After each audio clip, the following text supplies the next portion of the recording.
Hey guys, welcome back to the channel. So today I'm going over a quick checklist I put together on how to optimize for LLMs. And yeah, I actually went and tried the shopping feature on ChatGPT, and I feel like everybody's going to be using it. So I'm rolling this checklist into my client roster just to make sure that we're a step ahead. And the thing is with this is that why would people go and shop on ChatGPT is because the usual way of shopping, if somebody's going to be like shopping for something, they're going to be going over and browsing multiple websites and opening multiple product pages, 20, 30 tabs, and then they're pretty much going through each one of them and spending time figuring out which one is their best option. But since ChatGPT has implemented the shopping feature, it's pretty much doing the research for you in one consolidated window, and it's pretty much um, giving the shoppers better user experience. So we want to make sure that we give ourselves a chance to be featured in the recommendations that these LLMs are giving the shoppers, because I believe that's going to be the next wave of shopping experience. All right, so let's get started. So how to optimize for LLMs? So you need to pretty much do two things. You want to make sure that you structure the data of your product pages in a way where LLMs have an easy time reading them and comprehending them, and comprehending all the identifiers, all of the variables that comes with the product. And the second thing is you need to build trust signals with these LLMs. So when they are looking for products to recommend, you want to make sure that you avoid any algorithm triggers or anything that would classify your product as not trustworthy. So these are the two objectives. Now, based on this, you want to make sure that you are optimizing two things. You want to optimize the site hierarchy, which means categories and niching down collections, so the LLM or the AI can understand your catalog better and kind of navigate through your site better and really understand the variants and the filters and all of these things you have in your catalog. Because the more niche down your site is, the more niche down the site is, um, LLM will pretty much pick it up quickly if you have a use case specific collection on your site, instead of just having, let's say, sofas, and then have a collection of sofas, and then the LLM it needs to go through the catalog and figure out if you have leathers, but if you have a leather type sofa. That's pretty hard. Like that's not as efficient as they would like it. You would want to niche it down to, okay, let's go leather sofas or red sofas or green leather sofas. And the more niche you can go, the easier time the LLM will have reading your site. So that's going to be the first thing you need to do. The second thing is you need to focus on the product pages and then the GMC or your feed optimization. Now, the LLMs are not pulling paid ads data; they are pulling straight from the organic feed, straight from your organic product feed. So you want to make sure that you're optimizing there, and that's gonna be. And the Google Merchant Center actually gives you a lot of ways to build trust. And I'm gonna go over the checklist right now, and then you're gonna see what I'm talking about. So, first things first, you want to make sure that the main product keyword, however people are searching for a product, the main primary keyword is in the title uh, of the product. That's the H1. Then you want to make sure that you have an FAQ section on each single product that is curated specifically for like pre-purchase questions and the most obvious or the most common pain points, objections, uncertainties that the what do you call it, that the shopper has before buying. Because will read that, and then if the shopper is talking to the AI and he has a rebuttal for why he doesn't like the product, you need the AI to pretty much pull up this data and kind of present it to the user before they get to the shopping page and read it themselves.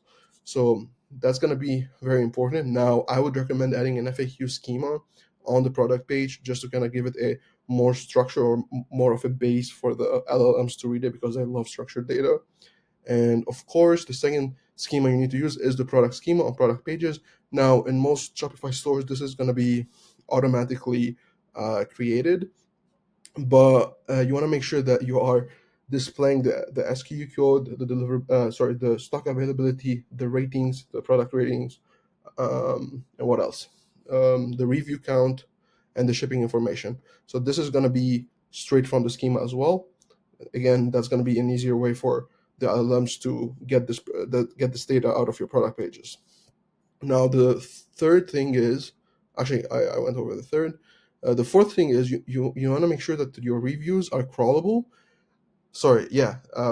What that means is you don't want to use apps that block the AI from crawling your reviews and understanding what people are saying about your product.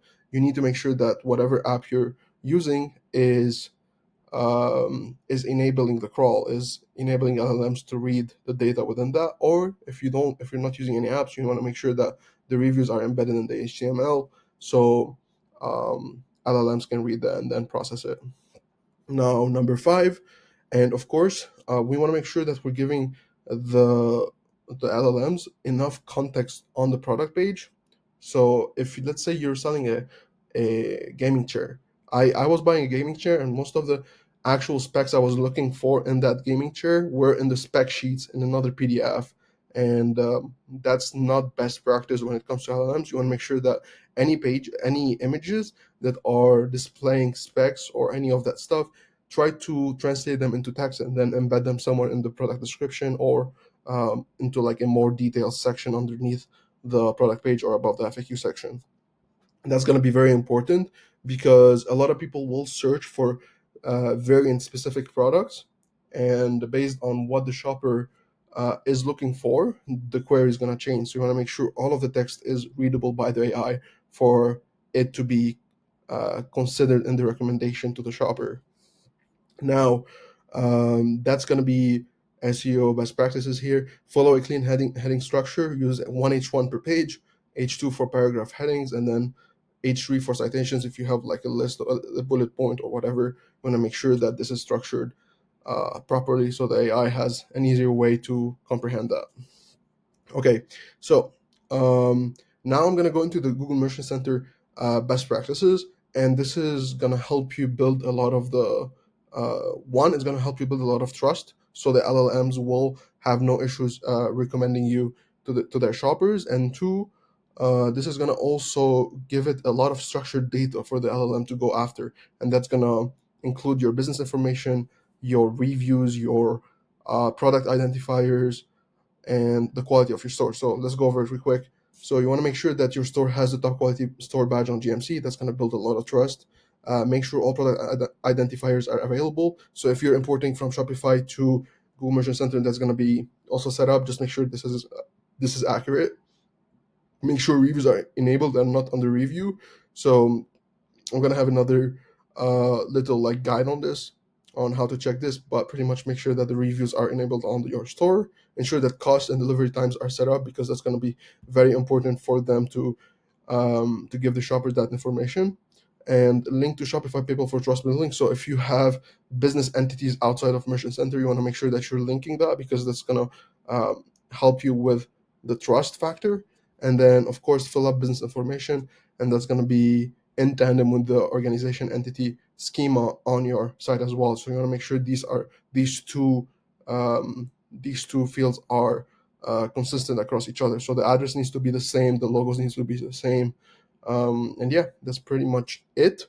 So this is pretty much it's a very small video, but I wanted to go over it because I have a lot of people asking me how to optimize for LLMs, and I feel like there's a tidal wave um, of attention coming into the LLMs and ChatGPT and Gemini, and it's really amazing what this is doing into the to the to the user experience of the shoppers.